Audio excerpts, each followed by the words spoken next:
Welcome back, everyone, to the weekly Armchair Kickoff podcast. We're on our FA Cup special show here today, and myself and co-host Sean Maroney are joined by two very special guests here for this big weekend of football. So below me, we are joined by Phil Brown from Beyond the Pitch, and also we're joined by Chris from Leicester and Chelsea TV, where we are talking all things Manchester United, all things Leicester City, and also we're talking Chelsea here tonight also. So there's a lot of stuff to talk about here tonight. So as we said, we're talking about all things Manchester United and all things Leicester and all things Chelsea. So first of all, just going to come to the guys here with regards to the midweek games during the week. Obviously, both Chelsea and Manchester United both had games in Europe this week, respectively. Manchester United were playing AC Milan in the Europa League last night. And also Chelsea were playing Atletico Madrid in the Champions League. So I'm going to come to you first, Sean, because obviously Leicester City, we're playing them on the weekend, and it's a massive game, in the FA Cup. We had a long stretch against AC Milan last night, obviously away from home in the San Siro. And it was a 1-0 win for Manchester United, and it was a game for United season in terms of Ollie's and the quest for a trophy, and it was a very big game for the club. So just before we come to chat on your thoughts on the Chelsea game, I'd like to get your thoughts kind of on Manchester United's Europa League game last night, and kind of, I suppose, from an outside perspective looking in, kind of how you assess the game. Yeah, no, it's a very, very good win for United to get over the line in the game. As you know, kind of from speaking to me, before the first leg, even I kind of would have downplayed Milan, but after seeing them in that first leg, they're actually a very decent outfit, very good footballing team, and they could have had a decent lead going into the second leg against you. So they were definitely a decent side, and I knew that kind of going into the second leg that United has to be on their game to go through. Now in the first half, obviously, of that leg the other night, I don't think United played particularly well in the first half. Obviously, when Pogba came on, made a massive difference. He started pushing forward then, and I think you were definitely value for your money with the win. But I kind of think that was the one kind of stone you had to throw to get all the way in the Europa League. I think that was the biggest obstacle to get over. I think you will go all the way now after getting past Milan. I know you still have Arsenal there, and Ajax are fairly decent, but yeah, no, overall I think it was a very, very solid win for United, especially away from home after drawing the first leg.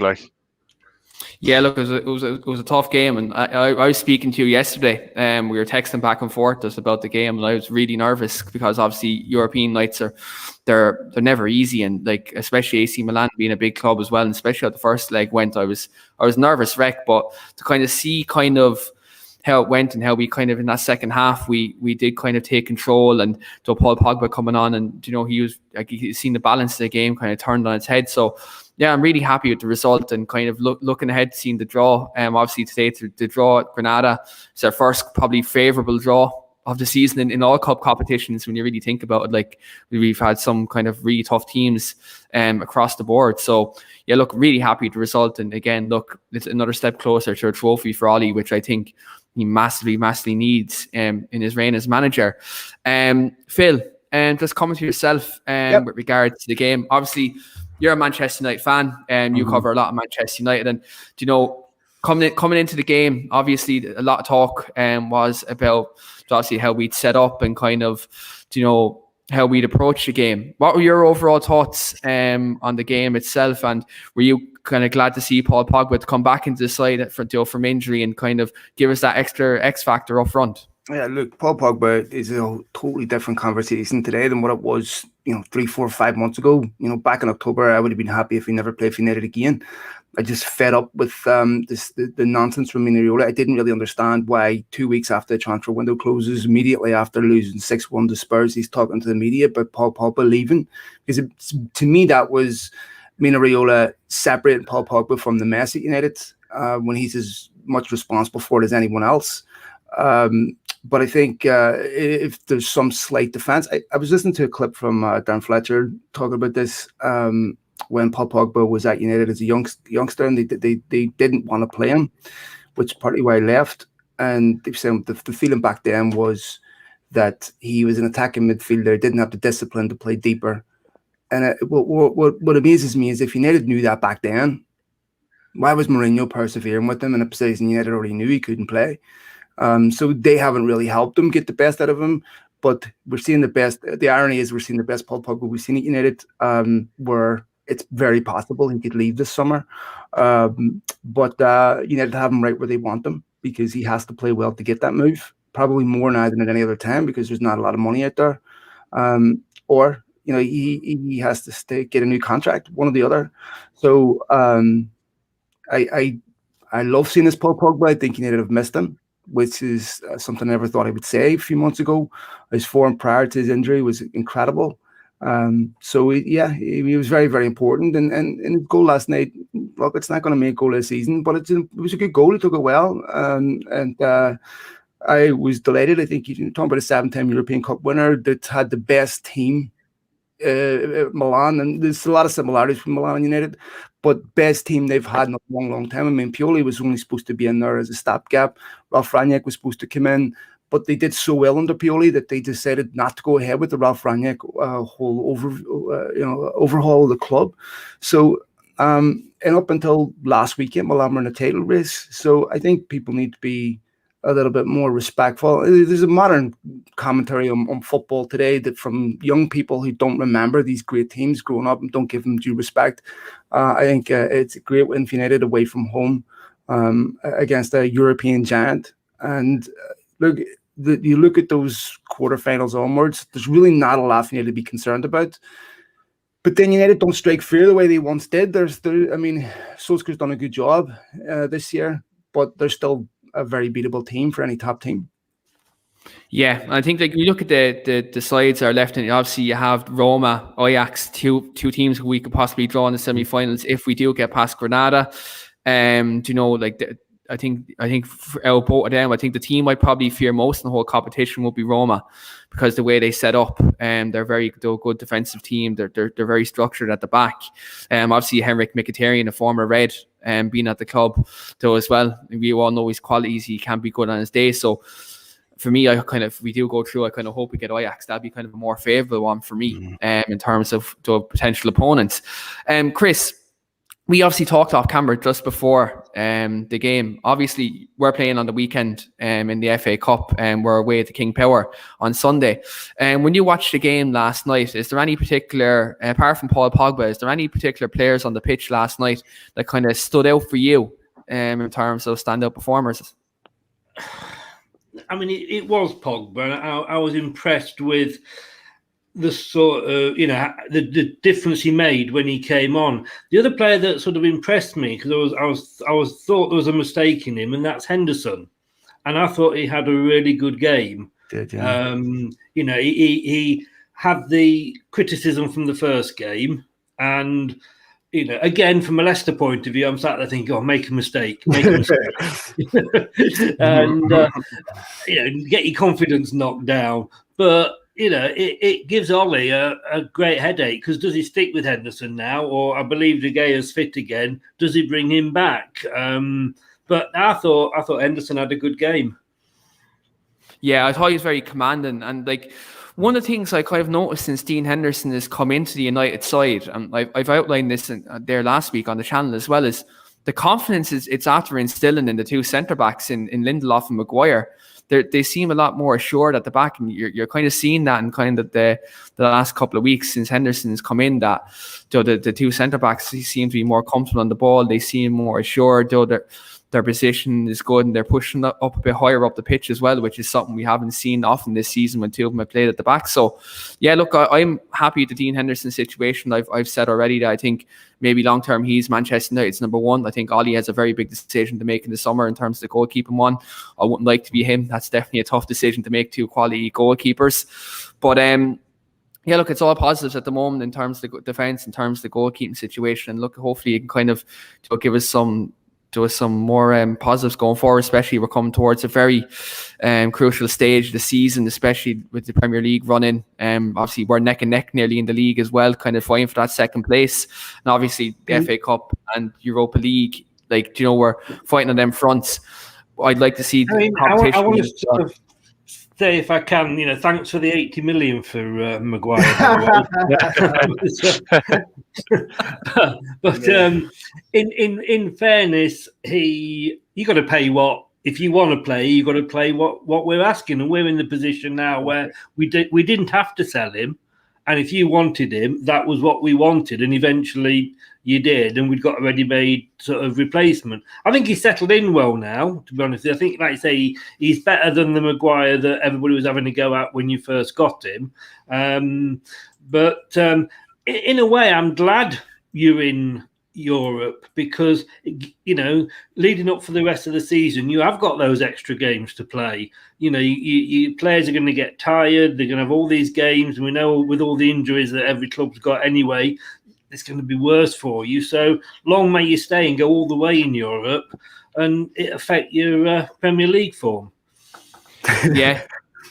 Yeah, like I think in that regard, you kind of look at it like we hopefully we can't, obviously have that affect us in terms of the Premier League. Like there's a tough run in.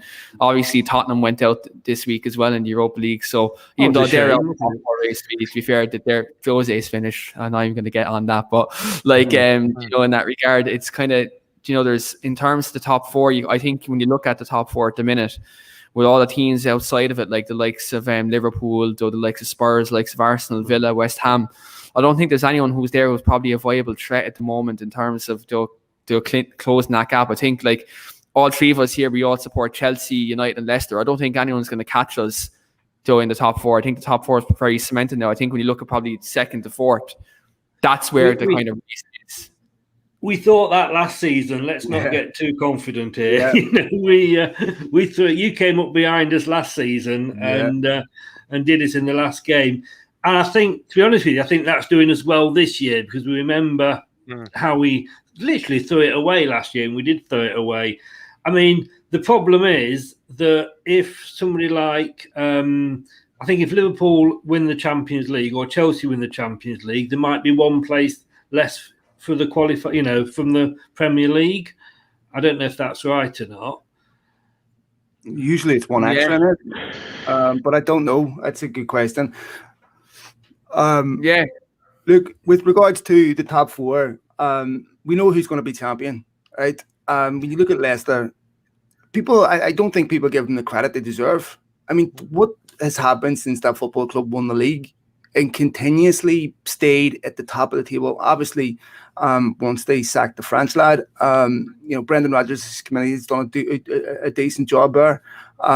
To keep Leicester in the top four, they buy so well. I mean, you go through that team, I would love about 6 or 7 of your players. I would love Yuri Tielemans.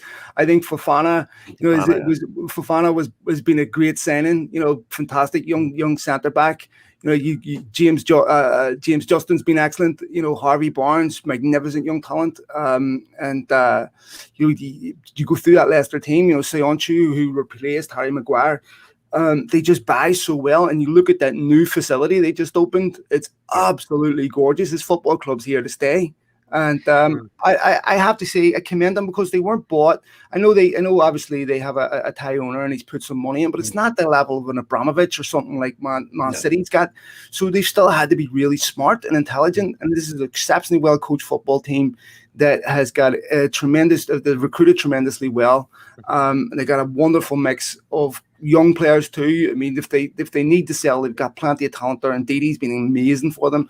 James Maddison, there's just so many good players in that team. I know United sneaked that top four spot last season. They drew with Leicester, of course, early in the season with Eric Bailly's late own goal, but it's always such a difficult game. And I have to say, I wasn't confident going there the last day of last season. I wasn't confident going there this season, and I'm not confident the weekend. Then that's just a respect for Leicester. I think they're such they're not at the top in the top four by accident, and don't get the credit they deserve for being in the top four. Given that, that's the nicest thing a Man United fan has ever said to me. No, and we do appreciate that because if you watch Sky, we don't exist. We never get a mention. I mean, excuse me. I mean, we won the Premier League, and that was a one-off, and it will never be forgotten. And it was an amazing, amazing season to have lived through. We did struggle a bit after that because expectations go up. We had Puel come in. We got rid of Ranieri, which, in fairness, we had to because we were on the point of going down. Shakespeare, he was more of a coach than a manager, so he eventually went. Puel got a lot of stick, and at the time, I didn't like the guy, but he had a lot to do with the youngsters that are coming through now. And I think sometimes with the manager, the better when you look back at them and look at it and take your glasses off and see what, they really achieved. And he did bring, the Harvey Barnes and the young players through. And that training facility we've got now, you're talking about Yuri Tillemans. I was just reading before I came on tonight. We bought him for 40 million. And we're talking about a new contract. We can afford to pay them like the 100,000 because reasonably rich owners. Inter Milan are interested in Yuri Tillemans, and they're offering 34 million. Now, if they think that we're going to sell a player for less than we bought him, with the facilities we've got for the training ground, they're no better than we are. In fair, I mean, all right, yes, they are technically, but we know the statement we made with Harry Maguire, and I know you guys, in a way, I say you did pay over the odds for him, but that was the statement we were making. And it's the same with Chilwell when he went to Chelsea. Yeah. If you want one of our players, don't come in with a stupid bloody offer like 34 million. You're going to have to come in with 80, 90 million for Tillemans. And you prove to him that you've got the facilities that we can offer him. We're not going to suddenly win the title every year. We're not going to become a Man United, a Liverpool, a Man City. But, top 4 or 5, hopefully we're here to stay. I think... Sorry, can you go ahead, man? I'll be honest here, right? And me and Sean actually had this discussion. Like our group chat, for the weekly Armchair Kickoff, this channel, we have a group chat, and like we've all different fans from all different clubs. And we actually said that we think that Leicester have eclipsed Arsenal, and we think they should be replacing Arsenal in the Big Six, because Arsenal haven't done anything in the last 6-7 years. And like when you consider them in the league and look what Leicester have done, Leicester have won a Premier League more recent than they have. And you look at what Leicester are doing in terms of showing consistent progression. And as Chris rightly mentioned, like you look at the so-called Big Six that Sky mentioned the whole time, and the broadcaster has mentioned, Leicester are never included in that conversation. I think it's massively disrespectful to when you actually think about they're a more recent Premier League title winner than Arsenal. They've finished higher in the league in the last few years than Arsenal, and you look at the overall thing what they're doing with probably a much less net spend in the last decade. So you have to say like there's a massive disrespect, in that regard. We call ourselves the Invisibles because that's what we feel we're like. And you see, this thing with the Big Six is I'm an older fan. I've been around the planet a few times here, and it's what makes a club one of the Big Six. Technically speaking, should Bolton not be included? Because years ago, Bolton were a huge club. Yeah. You can't. History can't make. Not long ago, Man City, they were down in the 3rd tier with us, and then suddenly they're one of the Big Six. It does annoy me, the Big Six, and I don't know whether we will ever be classed as a Big Six, but maybe we could make it into the Big Seven rather than sort of say we've got to replace somebody. Just extend it, but. It's a media thing. They seem to love this Big Six thing, but I don't agree with it personally. Look, you're sitting with a 2-time European Cup winner in the Championship that to me is a bigger club than Man City and Nottingham Forest. The only difference between City and Forest, and I don't mean to be disrespectful to Man City at all, but take a look at Nottingham Forest and their legacy on English football, and Brian Clough, and again, like a 2-time European Cup winner. That's not to be sniffed at. Peter Kenyon once said at Chelsea that to be a European giant, you have to win 2 European Cups. Well, they should have just bought Forest then, because they'd already done it. So the thing is, like, this is this massive disrespect to these football clubs. And you look at someone like Spurs, that often gets included in the top 6. By what metric are they in the top 6? Yeah. I mean, maybe by the size of the stadium, okay, but certainly not in terms of form or anything else. And they haven't been for a long time. You see someone like Leicester, you go back to the Premier League years, even recent, whenever money really became a factor. Even when Blackburn won it, it wasn't an anomaly. It was because of Jack Walker's money, right? But Leicester, that was also a metaphor for life for everybody. That sometimes the right guy wins, and they done it doing everything right. They, their star striker, Jamie Vardy, guy came from the lower leagues. They invested so well throughout the football club. Ranieri, an unlikely Premier League winner. That to me is one of the greatest achievements in world sport, because that's not a one-off. That's 38 games. You have to be consistent over 38 games, and everybody up until about March was saying Leicester will fall apart until they didn't fall apart. You're like, yes. Oh my including God. all us Leicester fans, to be honest with you. As a neutral, mate, I'm sitting there going, I want Leicester to win this, because I think it's important. Football today is becoming too concentrated with money, and it's becoming boring, predictable, where it's the same teams in the last 8 in the European Cup all the time. I miss the days of the 80s, where I was a young kid, and you would see Rapid Vienna, you would see Star Bucharest, Red Star Belgrade, and it wasn't just about money then. Today, I think with the Leicester story as well. Sorry, I'm going to talk over you. I think with the Leicester story as well, what made it special was the fact that we'd only just avoided relegation the year before. I think had we sort of gone 10th and 9th and 10th for 2 or 3 seasons and then won it, it wouldn't have been such a huge story. But Ferg played him because they didn't sack Nigel Pearson. They kept him until the end, and it would have to keep him up was an unbelievable feat, because expect him to go down. But that's a great point. I forgot about that the year before. Yeah, and I think Nigel Pearson we didn't actually sack him as such. I mean, unfortunately, it all ended. And I love Nigel Pearson. I met him a few times. I mean, I lived down in Bournemouth. He came, when he came down to play Bournemouth, we were both in the Championship. I met him. He was really nice. Had time for you. But of course, we had the Thailand episode, with the young players, and one of those happened to be his son. And whatever you say about Nigel Pearson, he sticks up for the players, not just the fact that one of them happened to be his son. But it happened to be in Thailand. It happened to be our owners are from Thailand. What they said, and this was sort of 4 or 5 years ago. If they said it now, they'd be crucified. But it must have brought back memories for you for La Banga, whenever Stan Collymore and the rest of the boys were over there. You know what? I mean, the Stan Collymore one again wasn't the worst one, because the year before that we'd had the Paul Dickoff and Keith Gillespie alleged rape thing. And I can remember my son coming in from school, and I'd got Sky Sports News on, and he was young, and he said, "Oh, what's rape, Daddy?" It's like, I wasn't expecting to have this conversation with you at this age, son. But yes, how often do we always say, footballers are good with the feet, but none of them have got brains? Yeah, most definitely. Just kind of like we're on about kind of Leicester's like the progression they've made since they win in the league. Like Phil said, I think he's spot on. He said it's really impressive that like you didn't just win one league title and go away. You're still there and thereabouts, kind of challenging for the top 4 the last couple of years again.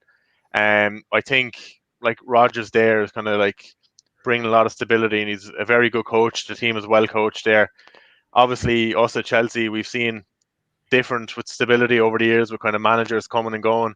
Obviously Lampard left this year halfway through the season, and Tuchel has taken over. Phil, I'll just go to you first. What's your opinion on Tuchel? How do you think he's doing at Chelsea? And obviously he had a great result during the week, but I mean, look, it's almost Solskjaer-esque whenever Solskjaer took over United, where it was a complete contrast to what had gone before, and all of a sudden Chelsea are finding confidence, they're finding form, they're looking like a team that plays to their strengths. I think one of the big challenges that Lampard had, and I said this at the time, because a lot of United fans were envious of Chelsea's signings. I said, once you buy 5 players, you change the whole dynamic in the dressing room, right? So now new leaders have to emerge. And if, I think 5 of the 6 players Chelsea bought were never played in the Premier League before, when you bring that many players in from abroad, if they don't start well, it gets inside their head, because they're still trying to convince themselves they can play in Premier League football, right? Because sometimes this happens. We see it with Van de Beek, where sometimes they come to the league and they're just not ready. So when you start poorly, then I think it gets really difficult to recover that confidence and belief. And then you need a change like Tuchel, who knows these players, knows Havertz, who knows Timo Werner. I mean, I saw Timo Werner and Lampard last game, and the guy, honestly, the guy looked like he didn't belong at that level of football. And clearly a quality striker, but clearly you could. So I think what Tuchel has been very good. I have to say though, and that really, when I look at Tuchel's past, it doesn't stand out to me. You know, he didn't Dortmund sack him, and then he went to PSG, and then we can't really judge. I mean, unless he wins the European Cup at PSG, I mean, the French league is not serious for them. So that being said, I don't blame them for sacking Lampard. You're not going to get time at Chelsea. Tuchel has done a very, very good job, but the ultimate parameter for Tuchel will come with trophies. It'll come with, you know, it's not going to be about patchy form or you finish strongly. We just talked about this with United, where they went on a run from January and caught Leicester, who were double digits ahead of them. So, but you still can't say Solskjaer's been a success by United standards. You know, he's definitely improved the football club. But with Tuchel, I think, you know, if I'm a Chelsea fan, I'm delighted so far with what I'm seeing, because he's getting the best out of players that didn't look like they were going to make it at Chelsea, and they've got a very talented squad. So I think he's done a great job. He's quite a likable guy too. Yeah, like what I'm actually most impressed by is kind of, obviously you said like the size of the squad there. It's a very big squad, and it's how he's kind of, I know it's only 14 games, but how he's kind of keeping everyone happy there at the moment. Yeah. And like even the extended panel, they seem to be kind of united and stuff. Even Emerson got his first few minutes the other night under Tuchel against Atletico, scored obviously, but you can kind of see the bond after the game and kind of like in training and stuff, you'll see it. Like, but that's what's kind of impressed me most of them. Obviously, like you said, kind of sacked by Dortmund and PSG. Most of it wasn't really result wise, but it wasn't result wise. Yeah, it's actually kind of like arguably the reason behind it could be more worrying than results. Obviously, he fell out with the board of both clubs, and obviously the Chelsea board aren't like they're not shy. Obviously, fallen out with a couple of managers before, so that may be the only kind of downside. But at the moment, I'm like very, very happy with how he's setting up the team and how organised we look. If we still had Lampard there, like obviously, no disrespect, love Lampard, but just at the way the start of the season was going, I don't think we're really going anywhere. Probably wouldn't have got past Atletico going to Champions League and kind of having a bit of a run that we're having now. But I think it was the right decision to make that change. But hopefully we can keep it up now going towards the end of the year and push, maybe get a trophy and get top four. But yeah, I've been really impressed so far with Tuchel, and hopefully take it into the summer. Chris, what's your opinion on Tuchel at Chelsea? I find Chelsea a bit of an anomaly, really, because their success is built on we just get another manager in. We get another manager in. And, you know, for Chelsea, finishing second and ending up in two semi-finals would be sackable for the manager. And I find it hard to say, because people would then say, excuse me, but you sacked Ranieri after he just won you the Premier League. You know, it is all about success and money. I mean, I would argue that the Leicester one, we did look like we would probably go down if we'd kept Ranieri. I mean, Chelsea, I like Frank Lampard, and I thought he did all right. And excuse me again, with Frank Lampard, he had, as far as I understand it, looking from the outside, he had no money. He couldn't go into the transfer market. He did what Chelsea hadn't done for years, which was bring young players through. He had, if you'd have said like last season, you would have finished third. Was it second? Sorry, you finished. I can't remember exactly where you finished last season. But fourth in the end, yeah. But we got top four. Fourth. But if you'd have been given that at the start of the season, you'd have said, "Bloody hell, yes, please." Yeah, definitely. And it wasn't good enough this season, and it does annoy me that, and Leicester fans, we're ending up like that. That teams, Man United, Liverpool, also because of what you did in the past. It doesn't mean that you're going to have success year in, year out, and it's never, going to, just just because Liverpool had the success with Paisley and the managers that followed, doesn't mean that they're going to be the same for the next 30 years. Same with United, when Ferguson left. And I'm pleased to see that they're sticking with Solskjaer, because earlier in the season, he was possibly one of the favourites to go. Yeah. So you've had the new manager bounce. You're not letting goals in. You're not particularly scoring them. That's the thing as well. You're not knocking them in. So your goal difference is a bit worse than us and United. I'm hoping that new manager bounce ends soon. Please. Yeah. No, because obviously for the first 6-7 games, I think I kind of had that in my head as well, new manager bounce. But I can see it going until the end of the season at least. I think it's kind of gone past the stage now where I see like kind of new manager bounce. He's really impressed me. And it's not even that. It's just the fact that he's setting us up with the personnel he has. He's setting us up perfectly for what he can work with. I think. I know we brought in a lot of players in the summer, so it's a bit silly to be saying what he has and what he can work with. But like some of the players kind of there, I don't think if you're going to be kind of challenging for a title, like if you're having like a Marcus Alonso, who is a very good wing back, but cannot play left full. Chilwell has been very underwhelming. Like players are kind of like obviously Phil touched on it like at the start of the year, and kind of up until now, Werner and Havertz haven't really impressed, and it's only their first year there, obviously, but kind of what way the squad was when he came in, like the shape it was in, I think he's doing really well there, and like I do think we're going to get top 4 now, mostly because the chase and pack, I don't think any of them are really serious. Obviously Liverpool. Yeah, go ahead. I forgot to say earlier, thanks very much for the 50 million for Chilwell as well. Yeah, I was waiting. I was sitting here and I was waiting for it, but it didn't come. But yeah, hopefully he can turn it around. But like at the moment, it's kind of he hasn't been too impressive. But yeah, like I was just going to touch on there, I just don't think the chase and pack are kind of that serious, really. That's what's kind of giving me more confidence. Chelsea are just solid and well organised, and even if kind of Liverpool put a run together, obviously a good side, Liverpool, they're still that 6-7 points behind. Don't think they're going to make up the ground, and I think Spurs now could fall asunder after what happened during the week, especially playing 120 minutes and playing Aston Villa away on Sunday. But that's when Tuchel came in, we were so far behind the top 4. I kind of just said to myself, right, steady the ship, try and get top 4 at the end of the season. I didn't expect a run in the Champions League after drawing Atletico, but kind of have something to build on in the summer and going into next year. That's what I wanted, and he's delivering so far anyway. So I'm happy enough with that. Keane, how do you find Tuchel's reign so far? And the result against Atletico during the week obviously was very impressive.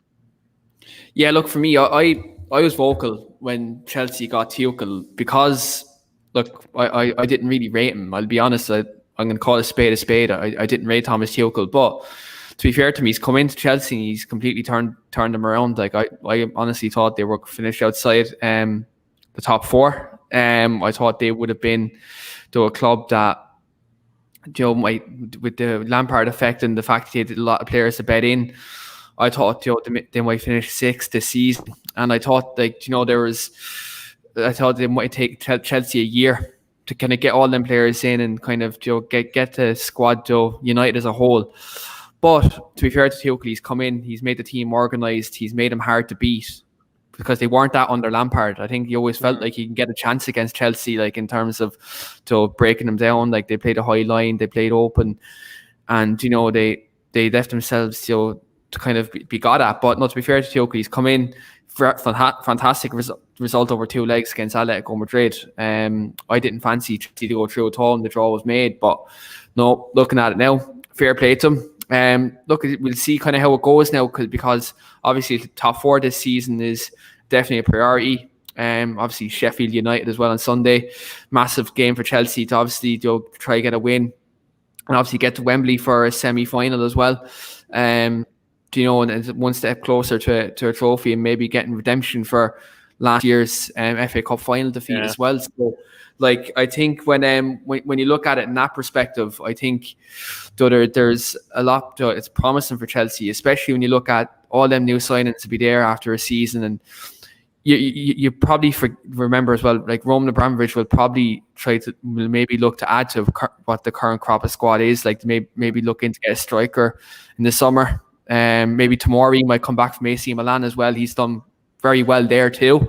I think they should bring him back. After watching him in the 2 games against United, I thought Tomori was outstanding. I know Chelsea are looking at Gimenez from Atletico, but for me, Tomori, he's young, he's English, quick. And I think like he's someone who definitely can maybe come back into that Chelsea side, and maybe like if Thiago Silva stays there for a year, it might be worth it, for him learning from someone like Thiago Silva, who's an experienced figure, and maybe better his game as a defender. Yeah, definitely. Unfortunately, I do think Tomori is going to be gone in the summer. Chelsea do want him back, obviously, but Milan have that option. It's going to be down to Tomori, really. Milan have the mandatory option to buy him. Whether he wants to stay there or not is another thing. But if they pay the money, I can see him going there, which is unfortunate because I really like Tomori. I think he's actually better than some of the centre halves we have at the club. Another option there, obviously, is Mark Guy, who was on loan at Swansea. Very good player as well, young. Could be another player that's going to come through. Yeah, like I've obviously voiced before about him, and I really like him, but I just think the release clause that Atletico are looking for, I don't think Chelsea are going to pay that. I think the priority this summer is going to be a striker, and to try and build on that in the summer. But yeah, just from the point that Shane sent in there, actually, Keane, if you want to go through that, just about Ndidi there. I was going to go straight to Phil this because there's a lot of Manchester United fans who do want Manchester United to sign Wilfred Ndidi. And Shane has asked, what are the panel's thoughts on Ndidi as a player? Lots of United fans would like him to sign him, but personally, I think he'd be Schneiderlin 2.0. What do you think about that comment? Is that me, Matt? Chris would be better to answer that question than me, to be honest, because he would know more about it. But Ndidi, as far as, from my limited observation, he's been one of Leicester's best players this season. Fantastic midfielder. Very, very, very good player. I think Chris has already covered this, that if you're going to come for Leicester's players, bring deep pockets. United don't have big deep pockets right now. And so I don't see them going after other Premier League players that are established because they're going to cost a lot. I think United will look to pick off maybe one top signing with a couple of young players. It'll be very much like we saw last summer. So I don't see someone like Ndidi going to United. There's no way. In fact, we talk about Holland here, right? And Abramovich everyone's promised him, right? Every top club wants him. How could you not want Erling Haaland? Who wouldn't? But United will not sign Erling Haaland either, because now Dortmund are in a perfect position where the buyout clause is only relevant if someone meets it and there's no other buyers. Now they can get in the bidding war. The buyout clause is irrelevant. And this, remember, was the reason why United refused to go through with the signing, which is absurd. And I really don't understand fans that celebrate this. If you want to support a bank and hold your scarf up because you save money, go ahead. I support a football team, so I want to see my club spend money on football players, so and not to lose out on a player because of a buyout clause in the future. It's absurd. When you're fixated on selling a player before you buy him, and that's the reason why you don't. And I think that says a lot about your football club and what you value. Yeah. So I don't see Ndidi happening. And lads, I'm really, really sorry. I'm going to have to run, but I don't see Ndidi happening. In fact, we talked about Harry Maguire. One of Maguire's biggest problems is Lindelof is too similar to him. He plays better with Bailly because Bailly is very different. He's quick. But with the way Premier League teams play now, very few of them play with an out-and-out number 9 that's lightning quick. So United don't play Bailly a lot. They play him against teams like Wolves, where you've got a Adama Traore or something like that. But other than that, I think Lindelof and Maguire are too similar. United are prioritising a right wing and a centre back. So whether that happens or not remains to be seen. But lads, I'm going to love you and leave you. So thank you so much, Keane. Thanks for having me on, lads, and enjoy the rest of the show. Perfect. Thanks, Phil. Really appreciate it. See you later, lads. Cheers, lads. Cheers. Thank you. So that was just Phil Brown here. He's on the show from Beyond the Pitch. Fantastic channel he has over there, Beyond the Pitch. Covers all things Manchester United, interviews journalists, players, coaches, the lot from the club. So do check out Phil's channel after this. It is in the links in the video description under the video, as is Chris's channel as well. They also recorded a Manchester United versus Leicester preview tonight as well. So after this podcast has finished, do jump down, do check out both of the guys' channels, and do hit the subscribe button as well, and show your support because they both do great work on both of their platforms. But kind of just touching on Sheffield United, because they're the team that's playing Chelsea at the moment. And obviously Chris Wilder, who was a highly thought of manager in England, and he'd done a fantastic job with Sheffield United.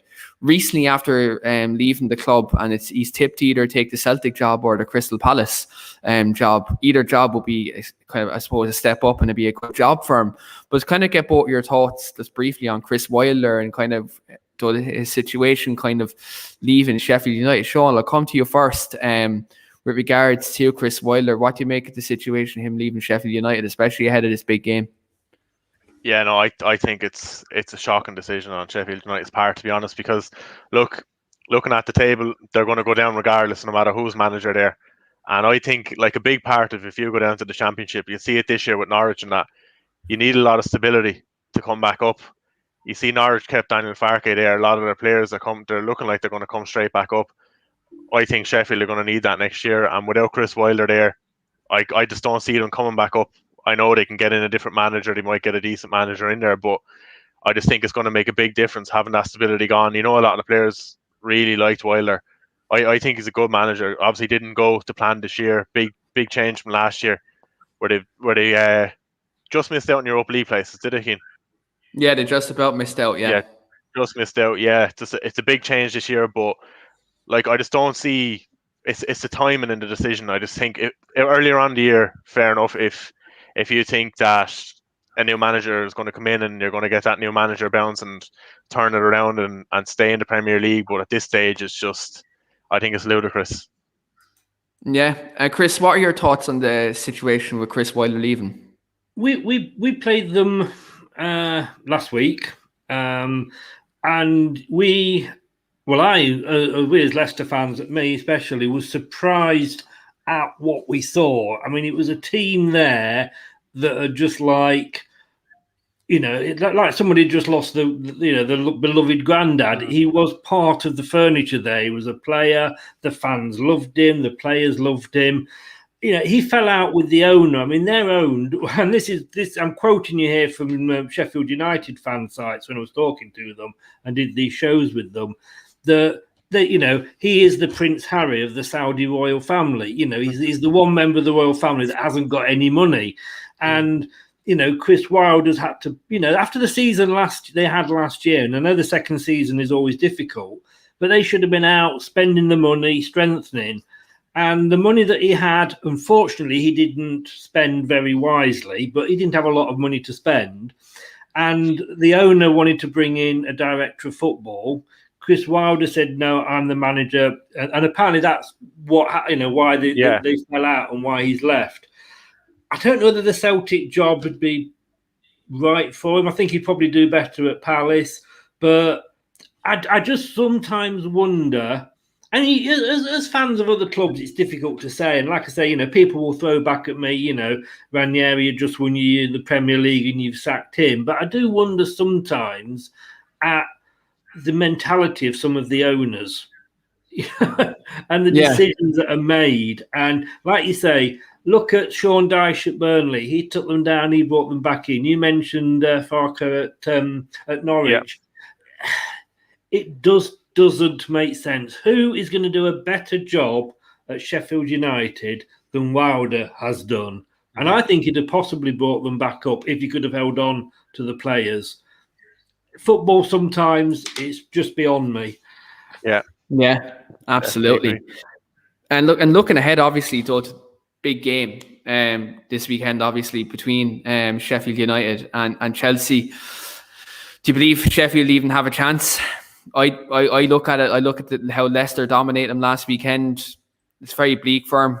I look at Chelsea. They're on a bit of form. They're definitely on the up. New manager bounce. With Thomas Tuchel there, do you believe they have any chance at all, or do you think is the magic of the FA Cup maybe could kick in on the weekend?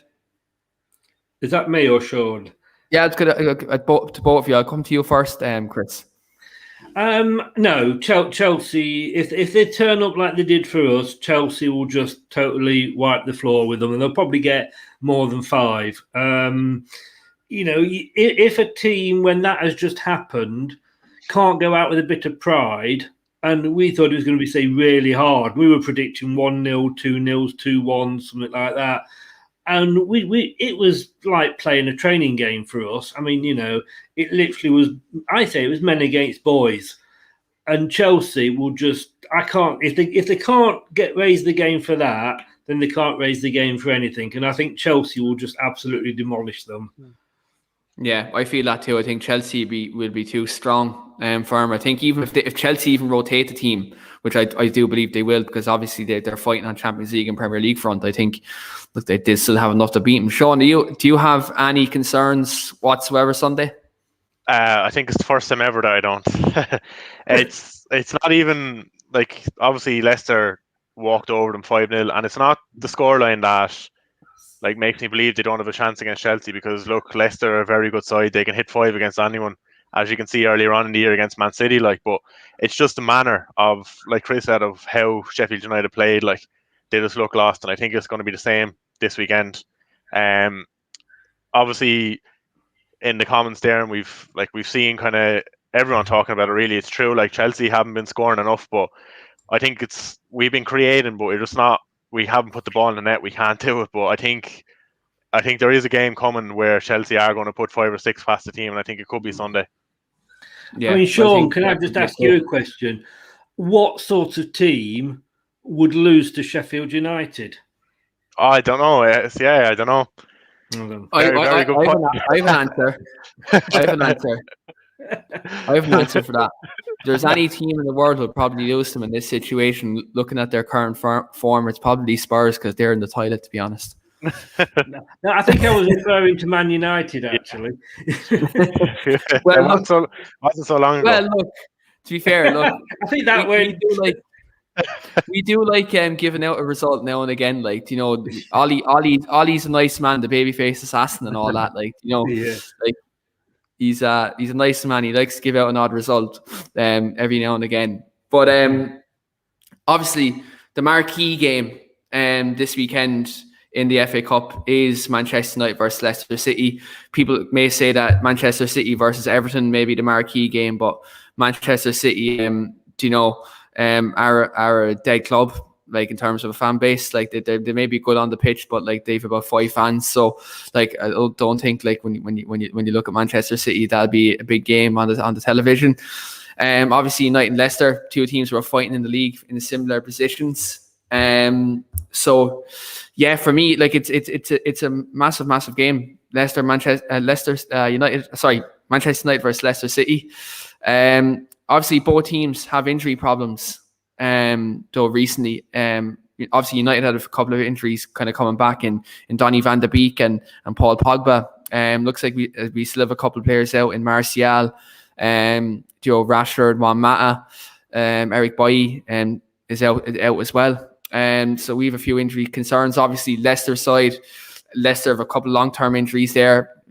Chris has mentioned we have Ricardo Pereira, James Justin, and James Maddison, Harvey Barnes out as well. So like both sides have their injury problems coming into this game. Obviously, Man United are coming back from a Europa League tie at the San Siro. So obviously, like Leicester City kind of have the extra couple of days rest and a couple of extra days to kind of mentally and physically kind of prepare for this game. Chris, just going to come to you first, obviously, because you have an invested interest in this. You're a Leicester fan. When you look at both teams' injury problems at the moment, but you look at Leicester's at the moment, there's more significant kind of first team players who are out this weekend in terms of like the Maddisons, the Barnes, the Pereiras, the Justins of the world. Even with United's a couple of days, so obviously tripped to the San Siro, would United be considered favourites for this game, considering their away record this season? I mean, I would put United as favourites because we've only beaten you once since we've come back up, and that in the 5-3. Since then, you've taken great delight in stopping us winning, but it's so difficult to predict any game this year because there are so many injuries. I mean, at the start of the season, we had a lot of injuries. We had Christian Fuchs played sort of 9 games on the trot. The poor guy's nearly ready up for his pension.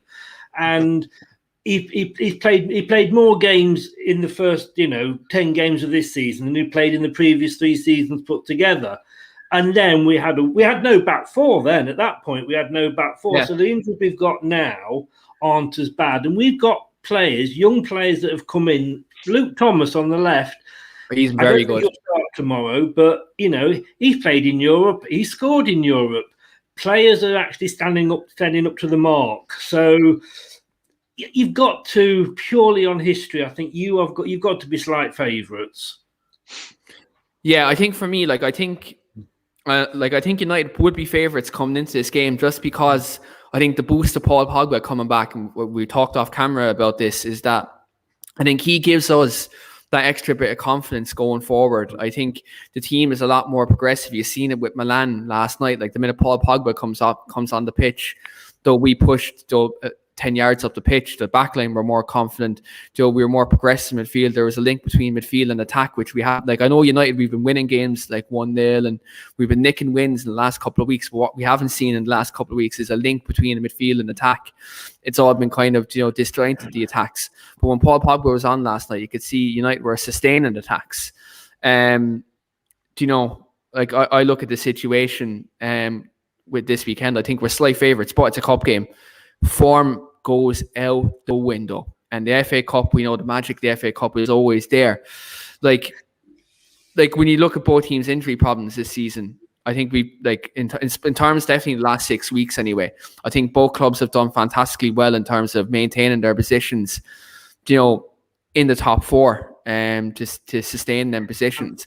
So I think both teams have done well. And Greg has alluded to here in the comments with regards to Leicester as well. Greg's a United fan on this channel. Greg has said, if United had Leicester's sorts of injuries throughout the season, we won't be top four. Brendan Rodgers is an elite coach. I agree. Look, I didn't rate Brendan Rodgers when he was at Liverpool and Celtic, but he's after winning me over since he's come to Leicester. I think, Sean, would you agree? Would he be in that bracket now of obviously the Pochettinos, the Jurgen Klopp, Pep Guardiolas, in terms of the top coaches in the league, in terms of getting the best out of their team?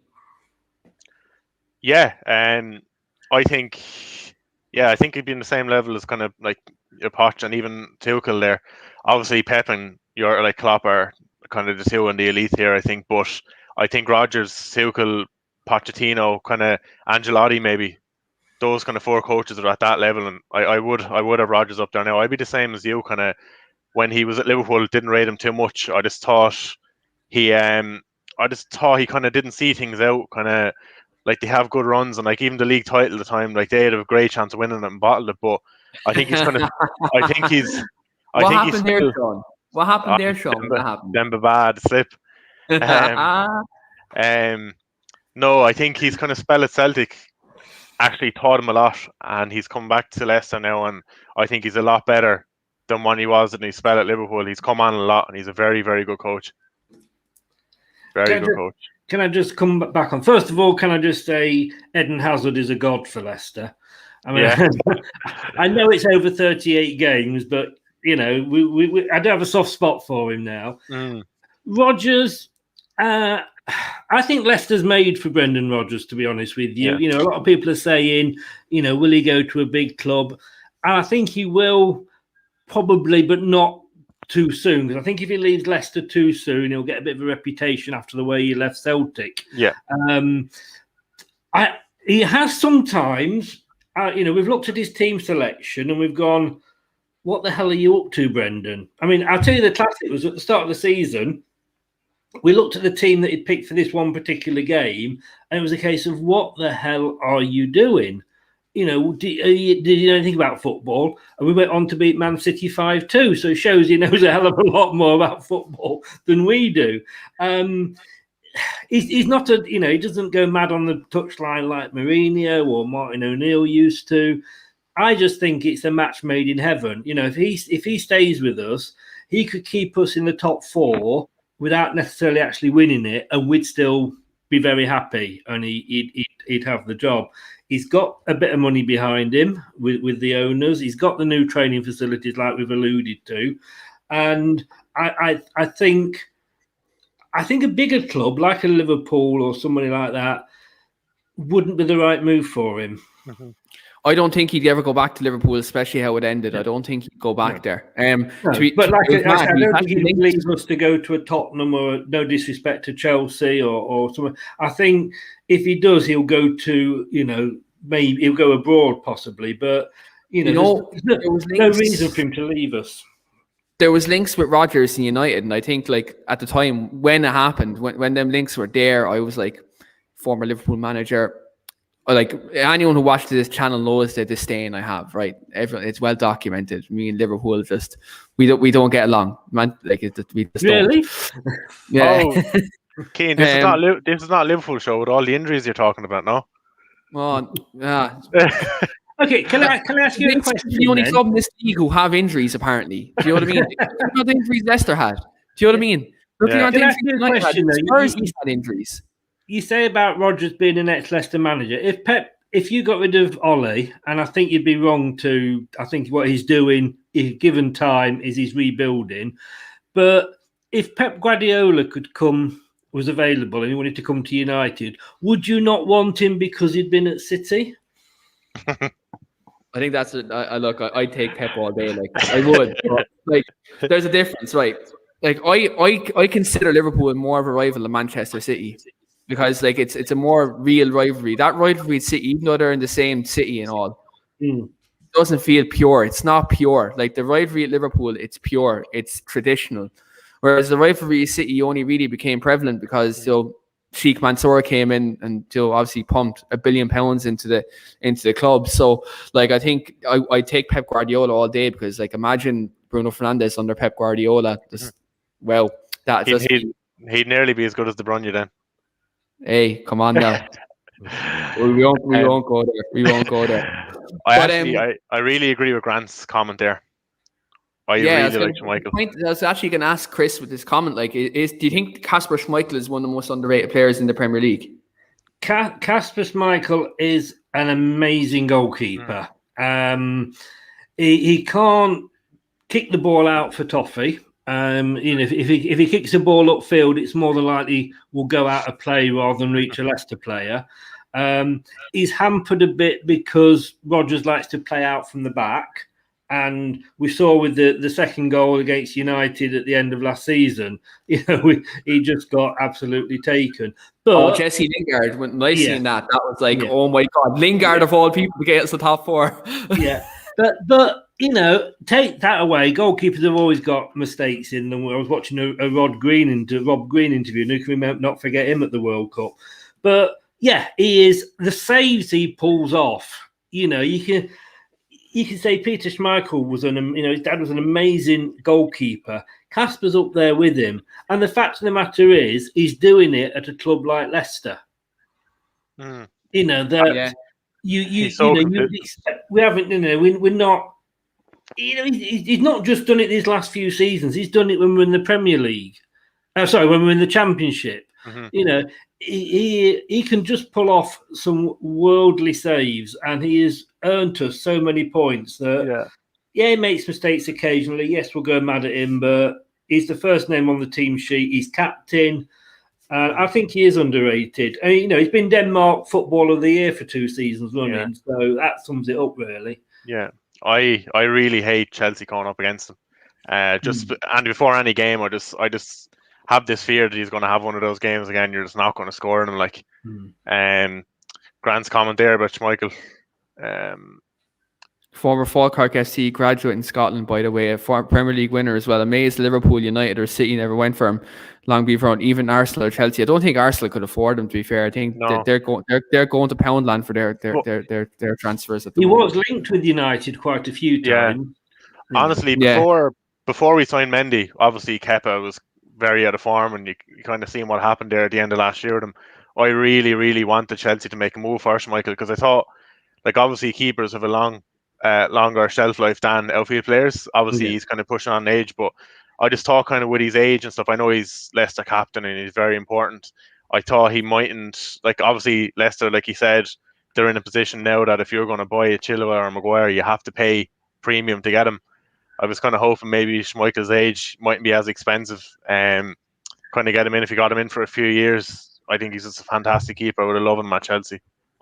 a I'm really not good sure goal. that he would go, to be honest with you. He is. It's amazing to think that he wasn't bothered for coming to the club at the start when we first signed him from Leeds. But he's got the. I mean, when we had the disaster with the chairman a few years ago, he was at the forefront of. He wanted to run and try and get them out. He's got such a bond with the club, and I know. Yeah. A lot of the time money speaks, but I think he will end his career with us and then go on to probably a coaching role or something. Yeah. Wouldn't surprise me at all. He's obviously given you some great memories over the year with the Premier League win and all the runs he's been getting. In terms of FA Cup, what kind of memories stick out for you, even if they're before kind of Casper Schmeichel's time? What would be your kind of favourite memories of the FA Cup as a Leicester fan? We don't have any. We've been in the final 4 times and we've lost 4, more than any other club in history. That more finals and never won one. Always the bridesmaid, unfortunately. The funny thing was, I was watching earlier from 2012, and it was Leicester Chelsea in the quarterfinal, and it came up on the Emirates Facebook page, and it was when you had Torres. And you beat us, I think it was 5-1 or 5-2, something like that. We haven't got... I've got a few bad memories when we've sort of been knocked out by non-league teams and what have you. And as recently, like, Newport under Claude Puel. But I suppose for me personally, the furthest I can remember us being in the FA Cup was... I can't remember the exact year. It was 82 or something like that. It was at the height, the Falklands War had just kicked off. And we had a quarter-final against Shrewsbury at Filbert Street. And we went through 3 goalkeepers in the game. And we didn't have a substitute goalkeeper in those days. You could have done with Michael then. No, we could have done with him then. No, I tell you what, we had Mark Wallington in goal. And we went 2-1 down, and he was injured, and he had to go off after the second goal because it was he couldn't get to it. Alan Young, who was our striker, went in goal. He then got injured because he went over somebody and fell from a height. Steve Lynex, who actually he comes on the show an awful lot on Leicester Till I Die. Steve Lynex, who was a winger, shortest man on the pitch, he went in goal. And then Alan Young came back on and he went back in goal and we won 5-2. Those are the days of Gary Lineker as well. Yeah. But we then went to Villa Park, played in the semi-final, and we lost 2-0 to Tottenham, and they had our dealers, and they went on to beat Man City, I think it was that year, in the final. So, to be honest with you, that was probably, we didn't do ourselves justice in the semi-final, but that game, you never forget. Any Leicester fan can talk to you for like 3 hours about that game. It was, the quarter-final. Yeah, I might actually try and catch up with that and see if there's clips on that. That sounds like a very entertaining game. There is some clips, believe me. Yeah. No, I'm gonna I'll look at that after this podcast. Yeah. That'll be good. It was an amazing game. Yeah, no, it definitely sounds like it. In terms of kind of Chelsea, obviously we have good memories over the last kind of 10, 20 years in the FA Cup. Kind of we've won a few of them even before Roman came in, but I suppose we had obviously the first FA Cup final at the new Wembley against United when Drogba scored the extra time winner. That's obviously up there. Yeah, obviously the new Wembley, the experience kind of back then was obviously United and Chelsea were kind of taken over then as the 2 kind of dominant teams in England for that kind of period when Sir Alex was there and Mourinho was over Chelsea. But we had that, and then we had under Conte, the 4-2 win against Spurs in the semi-final. Matic scored that thunderbolt is another one, but I still think my favourite memory of them all isn't even a final. It's semi-final a couple of years ago when we won it, played against Spurs. Great game, a very big game, but we beat them 5-1, absolutely trashed them. But it's just the Drogba goal from that game. It always sticks in my head. I think it's my favourite Chelsea goal that I've seen is he kind of took it down on the chest. He was about 25, 30 yards out with Gallas on his back, but he kind of turned out onto his bad foot volley from the edge of the box, but he buried the top corner. But I remember Lampard scored a free in that game too, and Mata got a goal that actually didn't look like it crossed the line. But it's just very good to trash a rival, obviously London rival in the semi-final by that much, and kind of show our dominance and who are the bigger club and who's the best club in London. Like, it's a good memory to have. But yeah, absolutely. Yeah, no, Keane kind of obviously United have a lot of FA Cup memories too. Kind of what ones spring to mind for you? Like there's a lot of them. I think personally for me, probably my most favourite one, probably is Lingard's goal in 2016 against Crystal Palace, and that was just dramatic. Like Jesse Lingard's one of my favourite United players at the time because he came through the academy and he's obviously one of our own, and obviously to score a goal, then was obviously massive for me. I remember being in the pub that day, like it was just absolute delirium when he scored the goal. Everyone went absolutely crazy. But there's a couple actually, like for me, like Millwall beat Millwall 3-0 in the 2004 FA Cup final, and it was one of the first it was the first FA Cup final I watched as a child. Very good game. Obviously that was the first trophy that Cristiano won at the club as well. Obviously the first of many.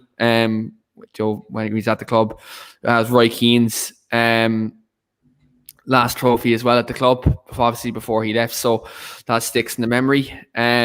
Obviously I wasn't watching the time, but I've obviously watched the game loads of times. Obviously Ryan Giggs against Arsenal. That goal. Look, that speaks for itself in terms of his quality and what he done.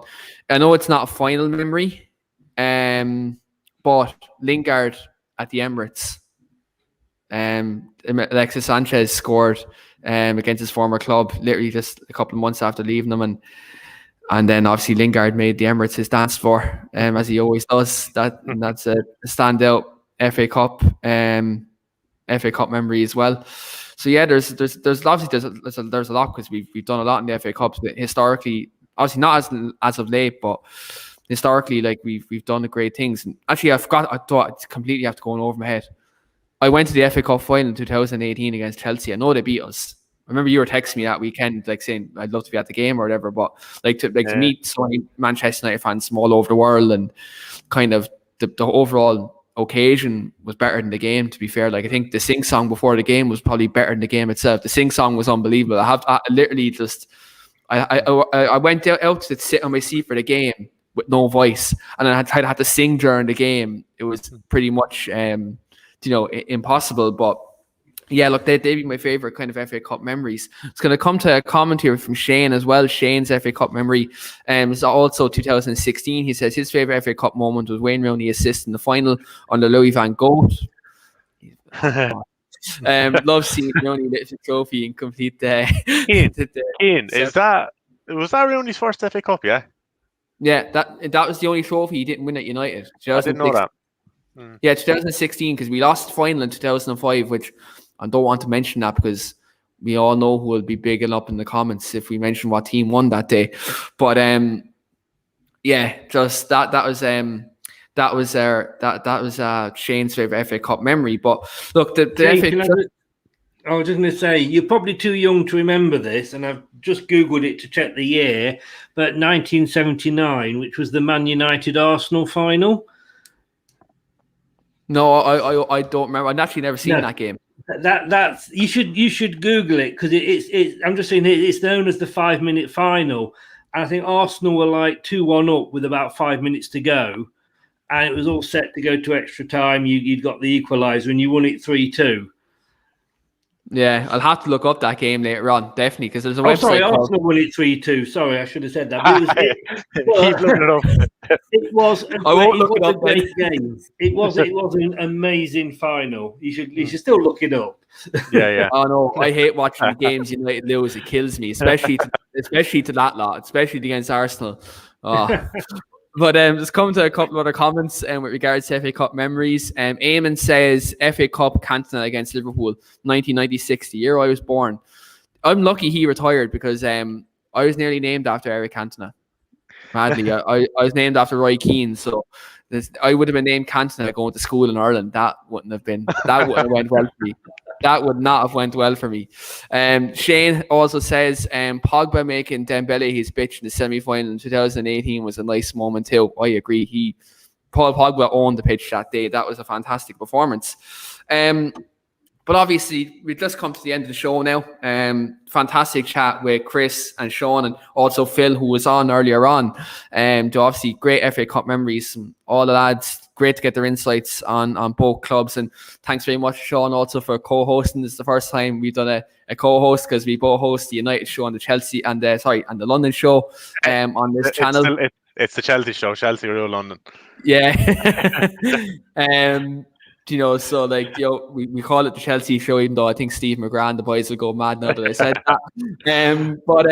Look, it's fantastic, everyone's insight tonight, especially on all the different clubs. And Chris, to get your insight today on Leicester it was quite refreshing, because we haven't had any Leicester fans on the channel since our inception in April last year, and I found it really fascinating to get kind of your insight on on Leicester City.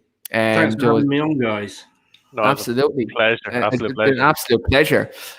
So just before we wrap up, obviously both games are big for both clubs. Chelsea against Sheffield United, United against Leicester. So with regards to this, score predictions. Going to go Chelsea first, Sheffield United. Come to you first, Sean. What's your score prediction for Sunday? No, I'm going to go for 4-0 Chelsea. I don't think maybe we won't hit the 5 or 6, but I'll go for a 4. I don't see Sheffield United breaking Chelsea's defence down. So you're going to go about 5-0? 4-0. I'll go for 4. Yeah. 4-0. I don't think we're going to play full strength. So. Yes, you're going to go 4-0 Chelsea. Chris, what's your score prediction for Chelsea versus Sheffield United? I would have said 3-0, because I think, like Sean, I think if you went full strength, I think you'd be looking at 5-6. I think it'd be a cricket score. But again, Chelsea had a midweek game, so I still think you'll have too much for them. I think it'll be 3-0. Yeah, 3-0. Both lads going for cricket scores.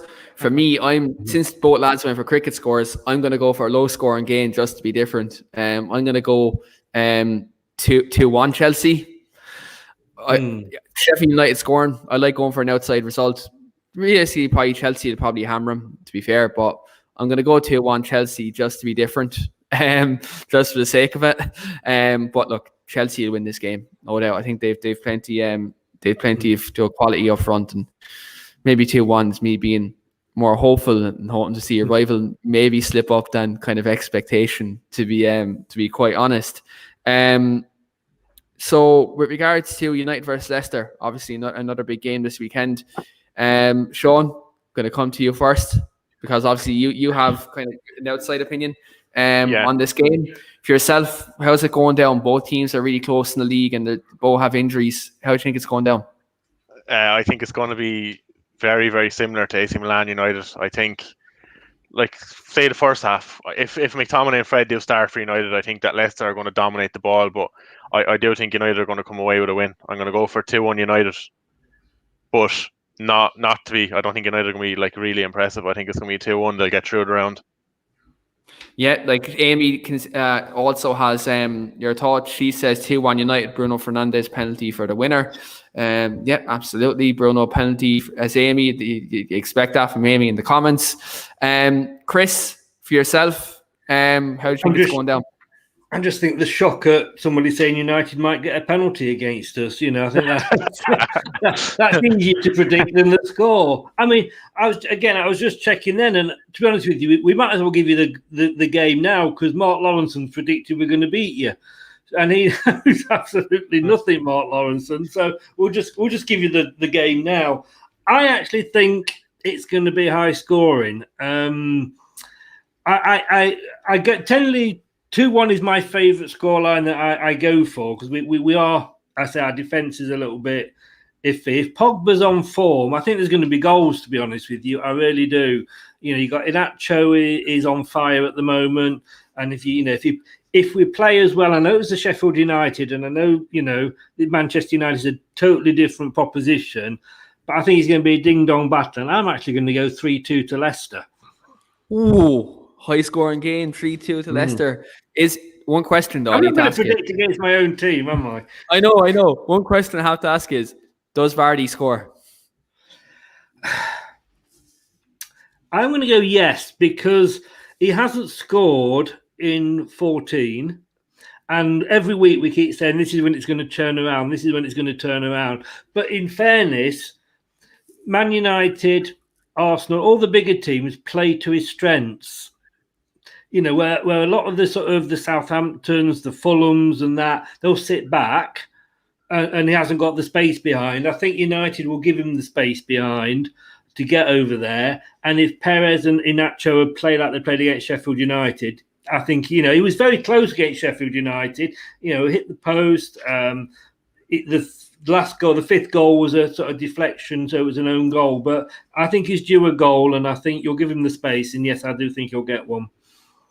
Yeah, he's always a threat, Jamie Vardy. I think regardless how well we're playing defensively, you always kind of have to think about though Vardy and his threats. But for me, I'm the only person that's going to say, did you say 2-1 or you say 1-0, Sean? 2-1 I went for. 2-1. Yeah, I'm going to go 1-0. Manchester United. I think it's going to be a cagey affair. I think United, what we have done recently is we've defended very well in the last seven or so games. I think Harry Maguire has been outstanding. I've given him his fair share of criticism this year. I've given Victor Lindelof his fair share of criticism this season, but two of them have really stood up in the last kind of seven or so games. They've defended really well. I think Luke Shaw, we haven't even mentioned him on tonight's show, but I think this season he's been the best left back in the league. I think he's been absolutely outstanding. I think if he plays well on Sunday, that's if he starts, because I talk Tellez might play, they might give Shaw a rest, but Luke Shaw starts on Sunday. I think he'll do. I think when you look at like Iheanacho and Perez in around that front three, I think he can hold them at bay. I think obviously Paul Pogba plays. It's very important for our balance of play. So for me, I'm going to go 1-0 Manchester United. Cagey affair. It won't be easy by any stretch of the imagination. I think Leicester will give us a tough game. But if Harry Maguire plays well and Dean Henderson starts in goal, quite confident that United can keep a clean sheet and we can go to King Power and nick a result. And I'm going to go with, in terms of my goal scorer, I'm going to go with Paul Pogba again. I'm going to go with Paul Pogba getting on the score sheet as well and just proving all these people who wanted him out, but they're all crying for him to stay. And you know who you are. I'm not going to mention names, but you know who you are, guys. You all said he's overrated. You all said that he doesn't deserve to put on a Manchester United shirt, but now you're all begging him to stay. So, yeah, I'm going to go for a 1-0 United win. I'm going to go Paul Pogba to score, and hopefully, fingers crossed, we go through, because this is one team I wanted to avoid in the FA Cup. Do you know this is totally unfair, because last season we went out at this stage 1-0 to Sean's team, so you're ganging up on me here, aren't you? The thing that keeps me going is that Ollie reminds me a little bit of Brendan in the fact that both of them have got a bad game in them. Mm-hmm. Yeah. And, it's the way we went out of Europe to Slavia Prague, I put down to Brendan. But I think Ollie can do that as well. You come off the back of that win and he'll come out and pick a team that is defensive or you'll look at and you'll go, what the bloody hell is that, Ollie? So hopefully he'll have one of those games and pick a really strange team. And Pogba has an off game as well. Yeah. Do you know what, though? I've stopped questioning all these team selections a long time ago, because there's been times I've hammered him for his team selections and then we go out and batter a team. So I've stopped doing that now, for a long time. So I remember we played Leeds and I seen our team selection that day and I remember saying, what in God's name is he doing? Like, I was going ballistic. And then we scored in the first few seconds of the game. We put 6 past Leeds. I went mad about a team selection doing in the Champions League against PSG. We go to PSG and we beat them. So like for now on, I'm just like, when he picks a team, I zip it up and I'm like, look, it is what it is. Do you know what I mean? It's just one of them. But thanks very much to both of the guys for coming on tonight, and also Phil again. As I said, both channels, Chris's channel, Leicester TV, his link for his channel is in the video description. Do check it out. They did do a Manchester United versus Leicester preview on that channel. Do check that out to hear the opposition's view. Obviously, I know a majority of United fans watch this show, and Chelsea fans too, and that too. So do go over to that side, get the opposition view, and see what they have to say. Because, I think for me, I always do with these big games, especially the big games. I not only watch United channels and stuff like that, but I watch rival channels. it's good to get insight, and kind of gives you more of a kind of a broad understanding as kind of how the game goes. And also do check out Phil's channel as well, Beyond the Pitch. He interviews a lot of Manchester United players. He recently interviewed Ole Gunnar Solskjaer, Luke Shaw, Michael Carrick, Kieran McKenna on his channel. So do check that out. The video is in the link description. And also subscribe to the weekly Armchair Kickoff, and do check out the London Lowdown show that Sean will co-host me today. He does host that show every week too. We were going to do the London Lowdown tonight, but I said, look, it's a better idea just to kind of, I suppose, mix the two up. Let's make two shows into one. And we said, look, we'll do a bit of co-hosting tonight. It's something different. And I think, who knows, I really enjoyed the show tonight. I think it went really well. So I think me and Sean may do more of this in the future in terms of co-hosting, because I think we got along well tonight and we didn't kill each other. So that's a kind of it's a good start. And thanks to everyone in the comments as well tonight. You smashed it, and do share the video across your socials as well. Every bit of support is massively appreciated, and it goes a long way in terms of helping us grow and kind of helping us get out there that bit more. But thanks very much everyone for watching, and especially this late time of night. And look, let's hope the football does deliver us good entertainment on the weekend during this lockdown period. And I hope, for my sake, that United get a win, because I know we need Ollie to get that first trophy. I really need that. But other than that, thanks very much everyone for watching. Hope you all enjoy your weekend. Until next time, we see you in a while. Thanks, guys. Thanks. Cheers. Thanks a lot. Thanks for having me, guys.